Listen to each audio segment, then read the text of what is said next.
Let me ask you a question. Have you ever showed up on a sales call and you realized, man, this guy is either not prepared to make a purchase or they're not qualified at all? Or have you bought leads and you say to your lead vendor, or you've generated leads and you say to your marketing team, man, these leads suck? Let me ask you a question. Is there a chance that it's actually your fault? Is there a chance that those leads are good and you're just not doing what you need to do to convert them into a sale? Let me walk you through today what you can do to make it so that when you show up on the sale, they are ready with their checkbook in hand. They know that you're the people they want to deal with, and they know what the price is going to be. They're prepared to pay for it. Okay, we're going to go over lead nurturing today, and I'm going to show you the 5 secrets that you need to know to go from someone who doesn't know how to handle their leads to a company with a system for nurturing leads that turns prospects into eager customers. So, these are the 5 things that you need to do to convert more of your leads into customers, okay? Number 1 is almost always with me going to be a mindset thing. You need to value your leads. You need to understand how valuable they are. And I'm not just talking about spend 20 bucks on a lead or spend 500 bucks on a lead. I'm talking about understanding the inherent value that lies in lead generation and having a Rolodex of people who have raised their hand and said, hey, I'm interested in what you have to offer. So if you can recognize that every lead is an opportunity for not only business, but referrals, reviews, and everything else that you want in your business, then you will be able to swallow the next pills that I'm going to feed you. You'll be able to say, you know what, David, you're right. I need to be doing these things. Some contractors don't even follow up with their leads. Some contractors don't even reach out to their leads. And then when it's convenient for them, they'll shoot them a message and they go, this lead doesn't respond. Be honest with yourself. Be serious. If you sent your people to the job site and they didn't start working for 6 hours, and then you showed up later and they go, oh, I just couldn't get done in the day, whose problem would it be? Would it be you, or is it your employee? Be serious, right? And so that's what's going wrong here with lead generation, with lead nurturing for so many contractors. Not only are they not reaching out in time, a lot of them don't barely reach out at all. Speed to lead is going to be your answer to making more money off your leads. As soon as that lead comes in, you need a system in place for nurturing that lead. And so that can be as simple as you have a secretary that answers the phone. If they miss a call, they immediately text the person.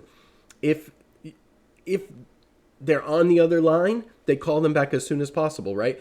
Everything you can do to get back to your leads, to show them you're serious about providing for them, to show them you're serious about helping them get the service that they're looking for, right? Now, there's all kinds of statistics out there on how great of an improvement you will see in your conversions if you simply respond to your leads faster. There's something like an 80% chance improvement if you get back to your leads within 5 minutes. And let me ask you this. What competitor of yours do you know that's actually getting back to their leads right away? If they're extremely successful, they probably are. But the average contractor is not. They just get back when it's convenient for them. And that is absolutely killing their sales. It is taking their ROI on their marketing and putting it in the trash. Do not make this mistake. Number 3, there's a fortune in the follow-up. This is a trite saying at this point, but it's true. You need to understand how valuable it is to consistently follow up with these people. And I'll use that same contractor as an example. Oh, I bought leads, but they don't respond. Let me ask you this. How many times did you reach out to them? If it's me, if it's my lead in my company and in the brands that I help as well, in the teams that we coach, you are calling back, especially if it's a missed call, you're calling back 2 times immediately. If you call and there's no answer, you just pick up that phone and you dial again, because some people won't answer on the first ring, but it brings your chances of answering way up. If they don't answer that, text message, email, be following up with them. And I'm talking about within a 1 to 2 hour window of them reaching out. Now, for the next couple days after that, and so this is really what you want. In the first few days, you really want to aggressively be following up with these people until you establish a relationship, until the conversation gets going. You want to be first in mind, top of mind to your prospects. If you're paying for the lead, invest the sweat equity in showing up and in showing that you're professional, right? And the follow-up goes way beyond 3 days. You should adjust your strategy to how much time there's been since they reached out.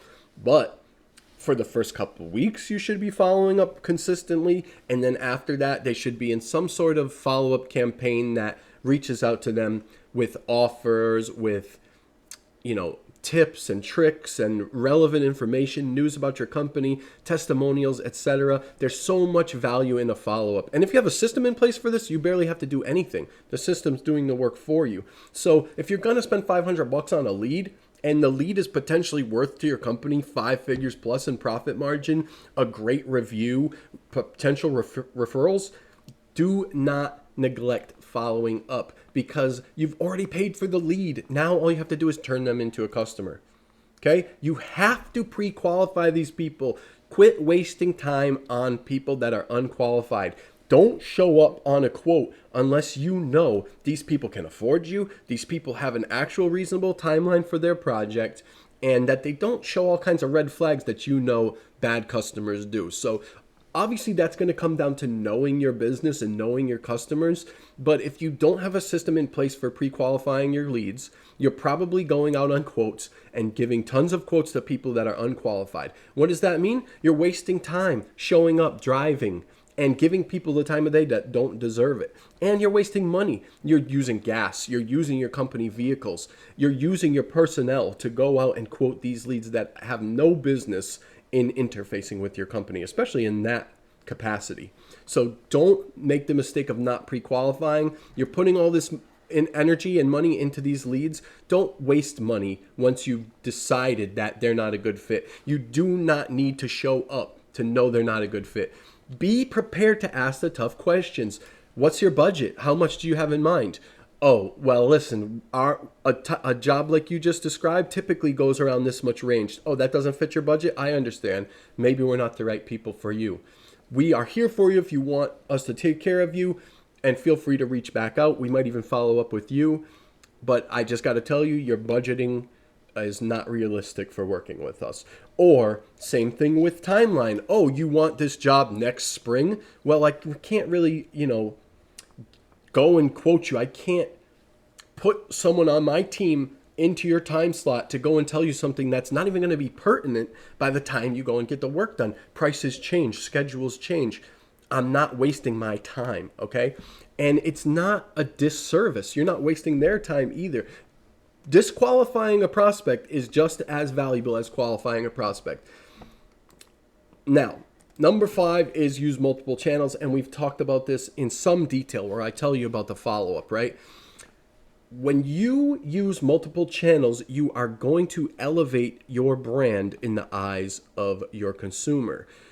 Most contractors are just very lackadaisical, and they're lazy in their response. They're lazy in their outreach. They're lazy in their communication. They're going to make a call. They're going to go through what they want to go through, and that's it. You don't hear from them again. But if you're sending a text message and bridging the gap there, you're sending an email, and they can find you everywhere they're looking, and they see your professionalism. You are once again differentiating yourself from your competition if you use each channel as it's meant to be used, and you're showing up everywhere. You're just building more connections. You're building more trust in your prospect. And all these things together are going to work together to prepare your prospect to pull the trigger.